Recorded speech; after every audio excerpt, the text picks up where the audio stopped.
Sveiki, kaip ir kas vakarą su jumis sveikinuosi aš Vaidas Praspaliauskas ir kviečiu žiūrėti Dzūkijos televizijos žinias. Netrukus žiniose. Susipažinti su atliekų tvarkymo sistema panoro vienas alytiškis ir moksleiviai iš Vilniaus. Tas atliekų tvarkymo supratimas, kai kam turbūt užsibaigia, kad tam tikra vieta atvažiavo, išvertė ir viskas. Lopšelio darželio 2 gaideliai kieme modernus šiltnamis. Alytiškių vertinimų į suaugusiųjų dailininkų mėgėjų darbų paroda. Alytaus Varsos Stronglaso komandai nepavyko apginti Lietuvos rankinio lygos čempiono titulo ir pasidabino sidabro medaliais.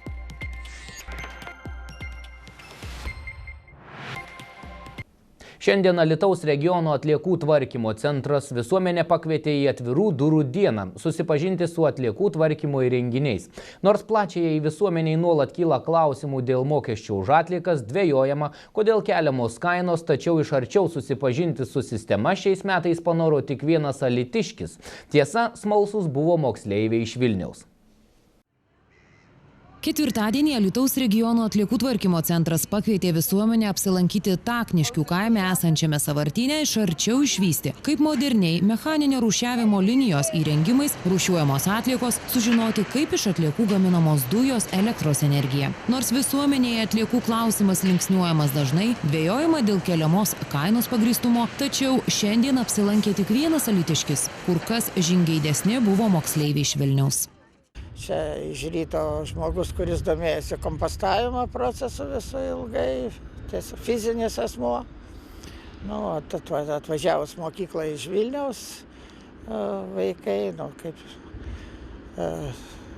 kaip sykis reikia ir pratinti nuo mažiukų, tai tą visą, kad jauktų į kraują ir žinotų.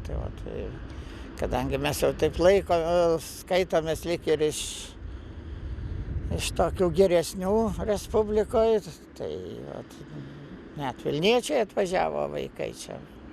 Iš Vilniaus privačios mokyklos atvykę moksleiviai turėjo aibę klausimų. Koks atliekų kelias nuo pakliuvimo į konteinerį iki specialių procesų metu jų perdirbimo, koks panaudotų padangų, baldų, elektroninių prekių likimas. Anot Alytaus regiono atliekų tvarkymo centro atstovų, kviečiant žmonės į atvirų durų renginius siekiama dar kartą atkreipti visuomenės dėmesį į aplinkos taršos problemas, taip pat informuoti gyventojus apie atliekų ir nuotekų tvarkymo objektų svarbą ir investicijas, supažindinti jaunas šeimas, vaikus ir jaunimą su aplinkos saugojimo svarba.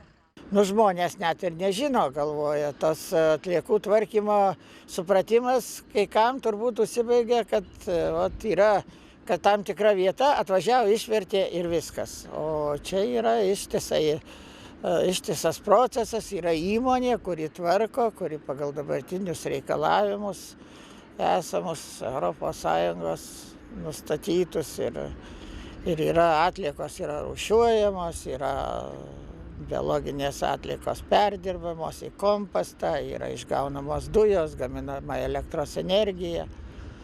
Taip kad čia ištisa sistema. Daina Barnauskaitė, Marius Šagunevičius, Dzūkijos televizija. Lopšelio darželio 2 gaideliai vaikai nuo šiol patys augins ir ragaus daržoves. Įstaigos auklėtojos su vaikais dalyvavo socialinės iniciatyvos projekte Sodinčius ir vieninteliai Alytaus apskrityje laimėjo modernų šiltnamį. Lopšelėje darželėje 2 gaideliai – džiugi šventė. Vaikai stebėjo, kaip ne vieną dieną sumanūs vyrai gręžė, kalė, matavo ir pagaliau sumeistravo šį modernų šiltnamį. Tik 20 Lietuvos darželių gavo dovanų šiltnamį, dalyvavę socialinės iniciatyvos akcijoje Sodinčius, vieni iš laimingųjų alytiškiai. Mūsų 2 auklėtojos, Gerda ir Gintarė, nutarė, kad imsis iniciatyvos ir su vaikais ruošė darbelį, fotografavo, siuntė. Ir balsavom visą bendruomenę, ne tik visą bendruomenę. Ir galim pasigirti, kad jau mes kelinti metai tiesiog mokam laimėti kažką.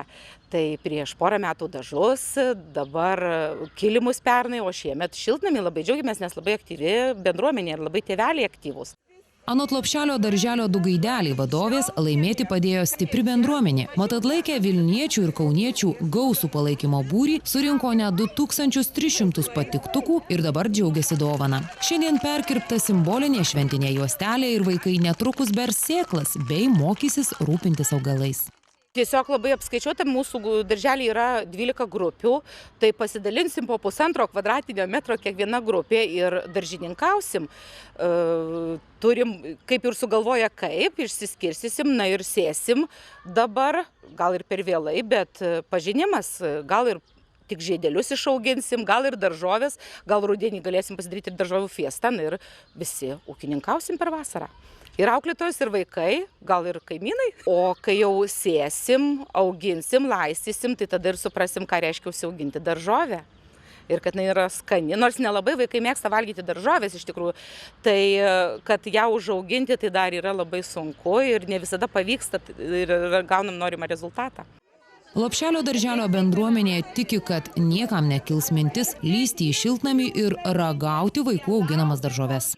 Galvom apie taip, apie spyną, bet va dabar jau 2 savaitės stovi šiltnamis ir džiaugiamės, kad dar aišku jame nieko nėra, bet neradom nei sulaužyto, nei sugadinto, tai tikimės visų geranoriškumo ir galvojam, kad žmonės ateina pasėdėti arba jaunimas ateina pasėdėti, tai gal dar jie ir pažiūrės, kad kažkas tai nelaužytų ir negadintų, nes vis dėlto vaikų darbas ir bibliotekėlė vaikai paliko knygelės palieka, dar viskas tvarkoja, tai reiškia mes sąmoningi ir turbūt saugosim.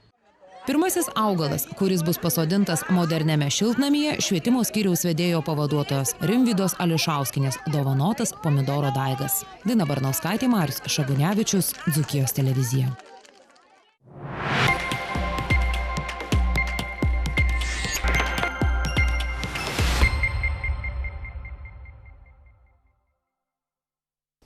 Alytaus jaunimo centre pristatyta dailės studijos suaugusiųjų grupės tapybos darbų paroda.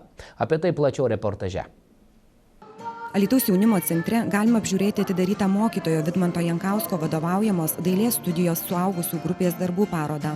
Tai pirmoji alytiškių pažintis su šios mokyklos būsimų menininkų kūryba. Parodoje įvairaus amžiaus, išsilavinimo specialybių žmonės demonstruoja guašu ir akrilu tapytus savo darbus. Na, skaitome suaugusių grupę, tačiau priklausom jaunimo centrui, tai reiškia, kaip ir būtume patys labai jauni, energingi, darbštūs.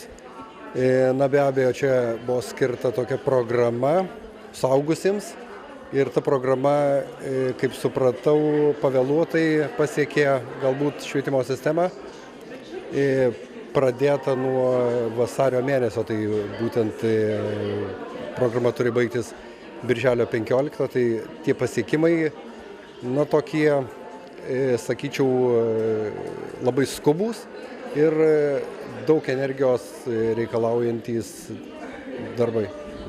Vieni darbai turi bendrą bruožą, tai reiškia tas senamiesčio vaizdas. Na, stengiamės parodyti, kad kiekvienas autorius turi skirtingą charakterį, reiškia, jo braižas ir stilius yra skirtingas. Tai toks galime sakyti, kad tai yra mokyklinis darbas, kaip pristato autorius save. Čia darbai tapyti guašu ir akrilu. Reiškia, ateityje, kaip minėjau, parodysim, kaip sugebame dirbti aliejiniais dažais. Tai čia toks pradžiamokslis, būtent prasideda nuo vandenių skiedžiamų dažų. Pasak dailės mokytojo Vidmanto Jankausko, kiekvienas žmogus turi talentą, tik reikia padėti jam atskleisti. Talentą mes turim kiekvienas. Tik tai vieni žino tai, o kitiems reikia pasakyti. Tai mokytojas tam ir reikalingas, kad jisai atskleistų tą talentą, būtent tai pasakytų. Atskleisti talentą, man atrodo, labai paprasta. Reikia tam tik tai noro. Net įgūdžių nereikia, reikia labai norėti. Ir man atrodo, net ir šedevrą sukurti, tai pirmiausia reikia noro. O tobulėjimui be abejo laiko visą laiką rasim. Alytaus jaunimo centre dailės užsiėmimus lankanti alytiškė Jūratė džiaugiasi turinti galimybę atskleisti savo kūrybiškumui. Iš tikrųjų labai džiaugiuosi. Žinau, kad Alytuje ne viena įstaiga teikia tokias paslaugas suaugusiems. Yra ir dailės mokykloje, Alytaus dailės mokykloje būrelių suaugusiems, žinau, ir dailių amatų mokykloje taip pat. Bet kadangi aš čia daug metų lankiau šokių būrelį, studiją pas Rūtą, tai tiesiog jau tapo tarsi mano antraisiais namais ir pagalvojau, kodėlgi nepaklausus, kodėl negalėtų tokią studiją susikurti iš tikrųjų ir Alytuje, ir būtent šitam Alytaus jaunimo centre. Jeigu ko nors nori, visą laiką yra laiko. Reikia tiesiog labai norėti. Kita vertus, kada žmogus susidaro vien tik tai darbas, šeima, namai, jo gyvenimas susidaro labai neįdomus, nuobodus ir visą laiką norisi naujesnės veiklos. Bent tai turbūt kiekvieno prigimti arba kitiems vis nesinori, tai čia kaip kam. Šiaip visą laiką domėjausi dailė man. Dailė turbūt viena iš tų sričių, kurie labai man yra prie širdies priimtinos, bet aš niekada nepiešiau. Daugiausia, ką aš galėjau padaryti, tai nusipiešti savo veidą atydama į darbą. Tai mano tie darbai, kurie yra tenai, tai patys pirmieji darbai, kuriuos kažką tai esu padariusi. Ir labai džiaugiuosi, nes iš tikrųjų tai, ką davė mums šitą studiją ir kiek padėjo mokytojas, tai tiesiog leido pasijusti tikrų dailininkų, pamatyti daugybę spalvų, pasidžiaugti tuo, ką padarai. Labai svarbu ir tas procesas, kuris vyksta, ir tas rezultatas, kurį po to gauni. Vilma Slabačiauskienė, Viktorija Ražukaitė, Marius Šagunevičius, Dzūkijos televizija.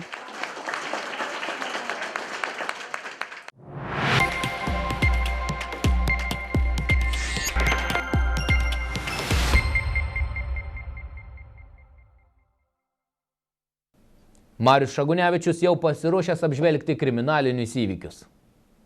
Gegužės 16 dieną apie 17:40 min. Lazdijų rajone Mikniškių kaime nuo kelio į griovį nuvažiavo traktorius MTZ 52, kurį vairavo neblaivus vyras. Įtariamasis sulaikytas ir uždarytas į areštinę. Gegužės 17 dieną apie 19:10 min. Kelyje Antakalnis Jieznas Alytus Merkinė 56 kilometre patikrinimui sustabdžius automobilį Volkswagen Golf įvairavęs neblaivus vyras sulaikytas ir uždarytas į areštinę. Birštono policijos komisariate gautas vyro pareiškimas, kad pagal internetinėje svetainėje rastas skelbimą apie parduodamą motociklą Harley Davidson, už perkamą motociklą pervedė 1074 eurų avansą. Vėliau su pardavėju susisiekti nepavyko. Varėnos rajono policijos komisariate gautas vyro pareiškimas, kad iš medynos sandėlio esančio Varėnos rajone Montuotų kaime pavogta 5 kubiniai metrai beržinės medynos. Nuostolis 300 eurų. Marius Šagunevičius, Dzūkijos televizija.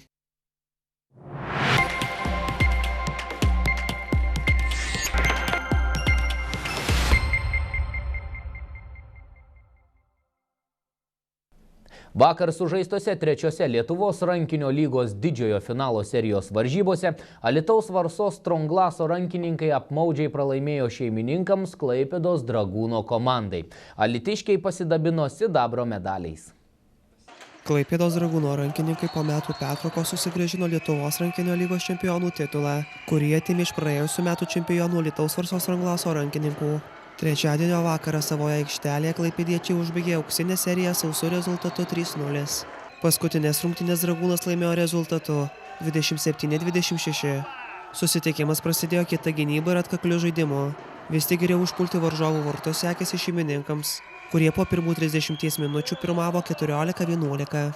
Antroje rungtynių dalyje viskas keitėsi aukštyn kojom. Alytiškiai rodė norą ir bandė sugrįžti į kovą dėl pergalės. Paskutinėmis rungtynių minutėmis ir galiai stovėjo ant pirštų galiukų, kadangi rezultatas tapo lygus 25-25. Paskutinę rungtynių minutę klaipėdiečiai pirmavo vienu įvarčiu 27-26. Tačiau tuomet likus vos kelioms sekundėms iki mačo pabaigos, varžovą grubiai sustabdė dragūnietis Benas Butkus. Jam buvo parodyta raudona kortelė, o į Dragūno vartus buvo paskirtas 7 metrų baudinys. Vartuose stovėjęs Lukas Emanavičius atrėmė Žygimanto Micevičiaus metimą ir išsaugojo trapią persvarą, kuri ir lėmė dragūniškių pergalę 27-26. Dragūnui po 5 įvarčius pelnė Laurynas Simonavičius ir Lukas Simėnas. Po 3 pridėjo Gintaras Cibulskis, Lukas Juškėnas ir Gabrielius Virbauskas. Varsos Stronglaso ekipoje išsiskyrė 7 įvarčius įmetęs Lukas Feoktistovas, 6 surinko Žygimantas Micevičius, bei 5 įvarčius pridėjo Dovydas Čepulis. Marius Šagunevičius, Dzūkijos televizija.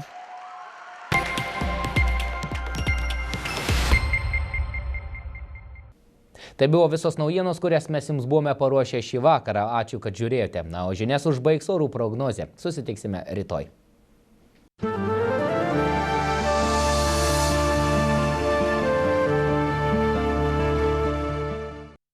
Orų prognozę pristato televizijos ir interneto tiekėjas Seagates.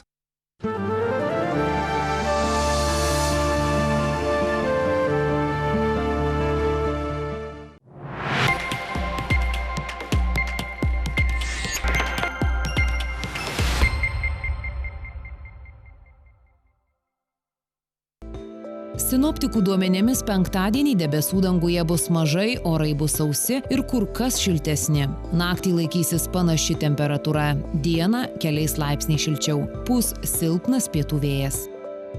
Artimiausią naktį Alytuje ir Kaune bus 13, Vilniuje ir Klaipėdoje 12 laipsnių šilumos. Penktadienio dieną Alytuje, Kaune ir Vilniuje numatoma 20, Klaipėdoje 21 laipsnis šilumos.